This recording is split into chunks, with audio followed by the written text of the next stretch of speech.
बहुत कठिनाई उपस्थित हो जाएगी। लेकिन कोई कोई प्रश्न कर सकता है, जब भाई वो चांस जो खो दिया, बाल्यावस्था से भक्ति नहीं प्रारंभ किया, तो क्या उसके लिए भी कुछ व्यवस्था है? क्यों बिल्कुल असफल हो गया? और जो लोग ऐसा प्रश्न करते हैं, तो उनका प्रश्न बिल्कुल स्वाभाविक है। और युधिष्ठिर महाराज भी ऐसा प्रश्न किए हैं।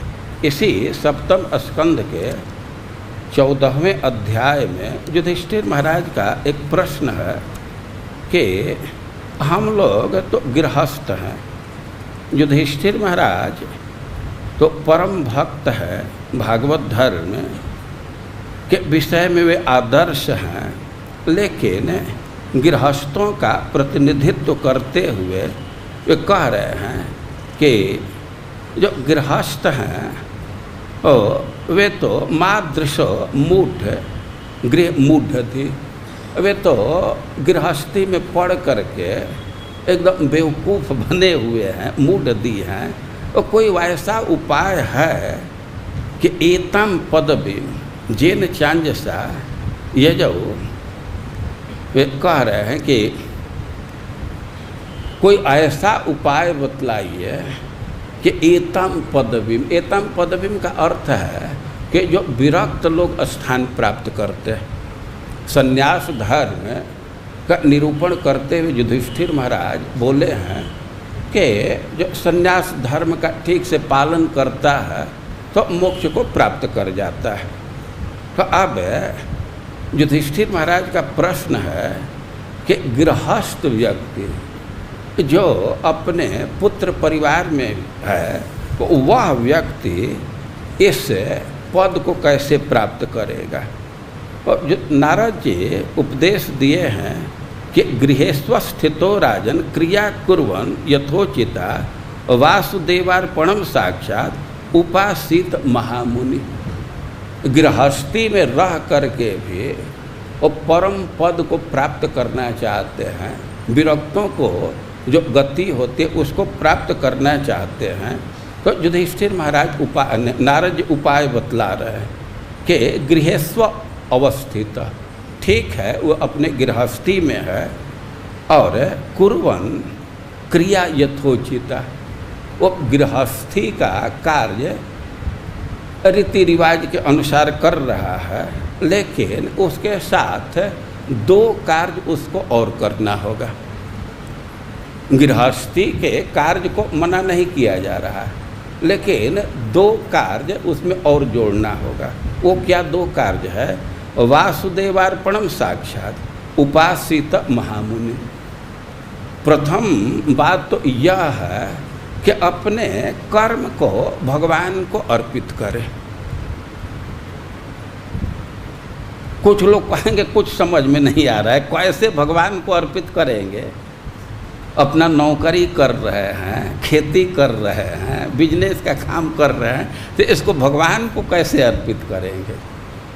देखिए, भगवान को अर्पित करने का अर्थ है कि अपने को कर्ता नहीं मानना चाहिए। अपने को कर्ता के पद से हटा दीजिए। और यह कोई त्याग नहीं कर रहे हैं, ये वास्तविक स्थिति पर आ रहा है। कोई भी व्यक्ति परिवार का भरण पोषण कर रहा है तो भले ही वह अहंकार करे कि हम कर रहे हैं, लेकिन विचार करने पर सब भगवान कर रहे हैं।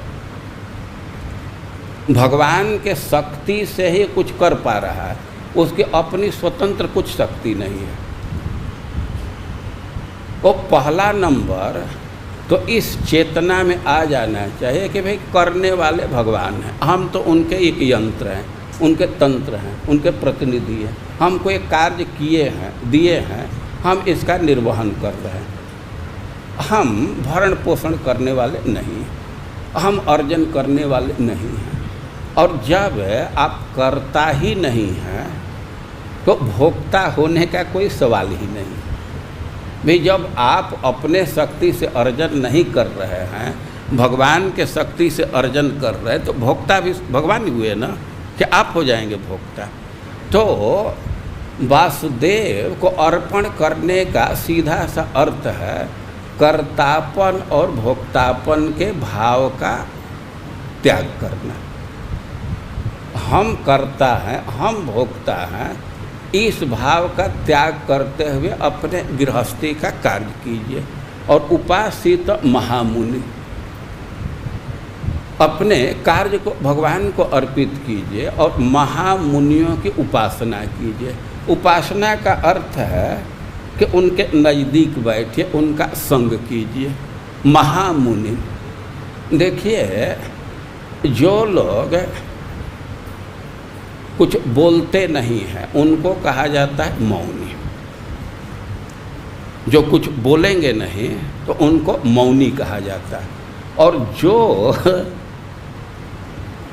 केवल भगवान के नाम गुण लीला को बोलते हैं तो वे हैं महामुनि। एक चुपचाप रहना व्यर्थ है, वचन का त्याग कर देना यह भी अच्छा ही गुण है, मौन बहुत अच्छा गुण है। लेकिन उससे बहुत अच्छा यह है कि कोई व्यर्थ की बात न बोलें और भगवान का नाम बोलते रहें, भगवान का गुण बोलते रहें। तो जो व्यक्ति भगवान का नाम गुण बोलता रहता है उसको कहा जाता है महामुनि। तो नारद जी कह रहे हैं कि गृहस्थी में ठीक है, लेकिन महामुनि ऋषि मुनियों का संग कीजिए। और कई एक बात कह रहे हैं, एक बात उसमें कह रहे हैं कि दिव्यान भौमान चांतरिक्षम वित्तमच्युत निर्मितम तत्सर्वमुपभुंजान एतत् कुर्यात् स्वतः बुध। और भक्तों का संग करना चाहिए और भी सेवा करनी चाहिए, सबका ध्यान रखना चाहिए। जो भी जीव आश्रित हैं दया का